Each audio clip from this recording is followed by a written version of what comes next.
মুসাফার এই যে বিষয়টি, এই বিষয়টি সম্পর্কে ইমাম নববী রাহিমাহুল্লাহ তাআলা তিনি তার কিতাবের মধ্যে, কিতাবুল আজকারের মধ্যে উল্লেখ করেন, ওয়াল মুসাফাহাতু সুন্নাতুন ইনদা তালাকি লিল আহাদিসি সহিহাতি ওয়া ইজমাইল আইম্মা।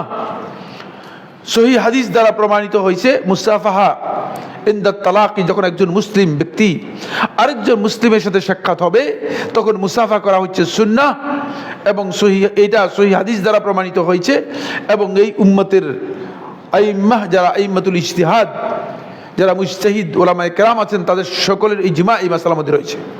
সুতরাং মুসাফা এটা মানে বিতর্কিত কোনো মাসআলা নয়, বা এমন কোনো মাসআলা নয় যে মাসআলার মধ্যে কি রয়েছে মত পার্থক্য রয়েছে যে এটা কি সুন্নাত নয়, বরং এটা সুন্নাহ। এটা ইমাম নববী রাহমাতুল্লাহ বর্ণনা করেছেন, ইমাম নববী রাহমাতুল্লাহ বর্ণনা করেছেন। এরপরে তিনি বলেন, ইমাম নববী রাহমাতুল্লাহ বলেন, ওয়াকালা আইদান, তারপর তিনি বলেন, ওয়াল মুসাফাহাতু মুস্তাহাবাতুন ইনদা কুল্লি লিকা, প্রত্যেক সাক্ষাতেই মুসাফা করাটা হচ্ছে মুস্তাহাব।